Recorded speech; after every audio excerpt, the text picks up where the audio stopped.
Justice Suryakant Bharat के मुख्य न्यायाधीश बन गए हैं और उन्होंने काम भी करना शुरू कर दिया है।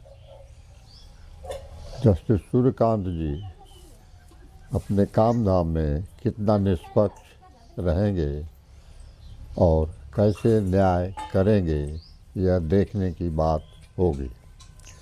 नमस्कार, शब्दबोध से मैं हूं श्याम नगीना। सुप्रीम कोर्ट के जस्टिस सूर्यकांत भारत के मुख्य न्यायाधीश की शपथ ले लिए हैं। वे अब भारत के 53वें मुख्य जज बन गए हैं। राष्ट्रपति द्रौपदी मुर्मू ने उन्हें गत दिनों शपथ दिलाई। शपथ ग्रहण के बाद जस्टिस सूर्यकांत ने जो सबसे आश्चर्यजनक काम किया वह यह रहा कि उन्होंने प्रधानमंत्री नरेंद्र मोदी को झुककर नमस्कार किया। सूर्यकांत के इस व्यवहार से लोग चकित हो गए। सुप्रीम कोर्ट भारत के संविधान का संरक्षक होता है। वह यह देखता है कि सरकार और उसके अंग संविधान के दायरे में काम कर रहे हैं या नहीं।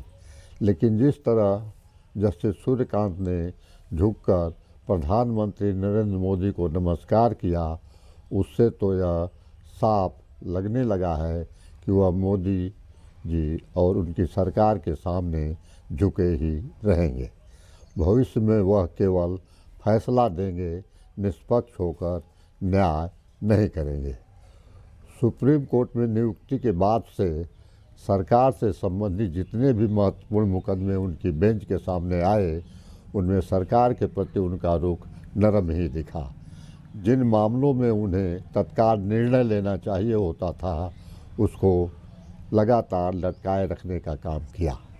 बिहार में मतदाताओं का विशेष गहन पुनरीक्षण यानी SIR का केस एकदम ताज़ा उदाहरण है। कई महीने बीत गए, उन्होंने अब तक इस मामले को लटकाए रखा है, जबकि बिहार का चुनाव संपन्न भी हो चुका है। इसके पहले डॉक्टर अली खान महमूदाबाद का मामला रहा। इस मामले में जमानत का मुद्दा उनके सामने आया।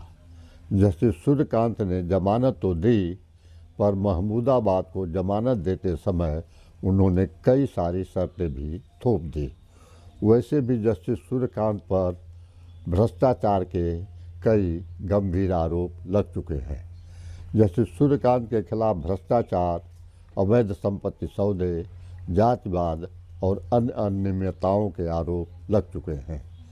ये आरोप 2011 से 2019 के बीच उनके पंजाब एवं हरियाणा हाई कोर्ट में जस्टिस रहते हुए सामने आए थे।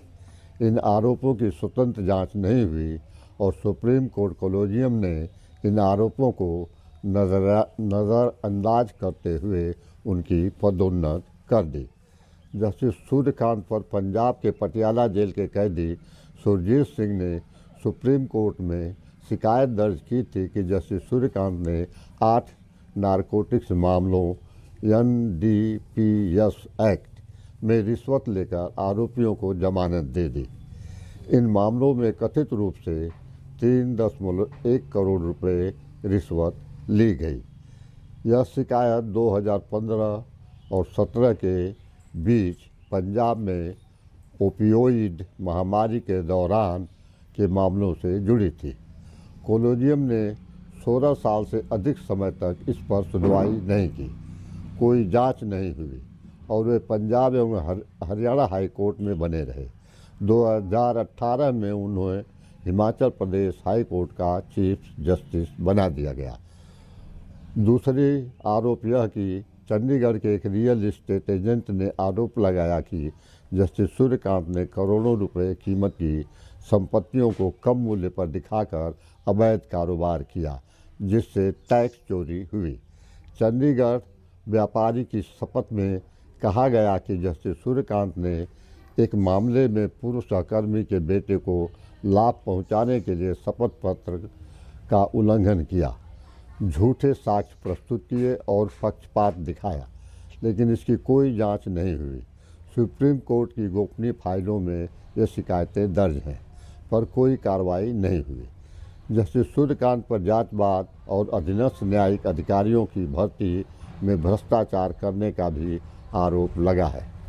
सुप्रीम कोर्ट के ही पूर्व जज जस्टिस A.K. गोयल ने तत्कालीन CJI दीपक मिश्रा को एक पत्र लिखा, जिसमें जस्टिस सूर्यकांत पर अधीनस्थ जजों की भर्ती में भ्रष्टाचार और जांचवाद के आरोप लगाए गए। गोयल ने उनकी संपत्तियों की स्वतंत्र जांच, वैल्यूएशन रिपोर्ट लेने और आरोपों की जांच का सुझाव दिया। उन्होंने कहा कि इन आरोपों की जांच के बगैर पदोन्नत अनुचित है, लेकिन पता नहीं क्यों CJI रंजन गोगोई की अगुवाई वाली कोलेजियम ने गोयल की असम्मति को खारिज कर दिया और 2019 में सूर्यकांत जी को सुप्रीम कोर्ट में नियुक्त कर दिया गया। इसके अलावा सूर्यकांत जी के खिलाफ और भी शिकायतें की गईं। 2011 में वकील KD अग्रवाल ने एक मामले में पक्षपात करने और शपथ के उल्लंघन का उन पर आरोप लगाया। 2019 में वकील प्रशांत भूषण ने सुप्रीम कोर्ट को पत्र लिखकर उनके ऊपर अवैध संपत्ति के लेन देन और अधिकार के दुरुपयोग का जिक्र किया। हाल के सोशल मीडिया पोस्ट X में उनकी संपत्ति, जैसे चंडीगढ़ में 5,445 वर्ग फुट का घर, 13.5 एकड़ कृषि भूमि, 4 करोड़ रुपए से अधिक का फिक्स डिपॉजिट पर सवाल उठाए गए। यह संपत्ति जो उनकी सैलरी, जो उनको 3,80,000 रुपये महीने मिलती है, से असंगत बताई जा रही है। ये आरोप मीडिया और सोशल मीडिया पर चर्चा का विषय बने हुए हैं, लेकिन न्यायिक प्रक्रिया में कोई ठोस कार्रवाई नहीं हुई। अब CJI के रूप में उनका कार्यकाल 9 फरवरी 2027 तक है। देखना यह है कि अपने इस कार्यकाल में वे क्या और कैसे फैसले देते हैं।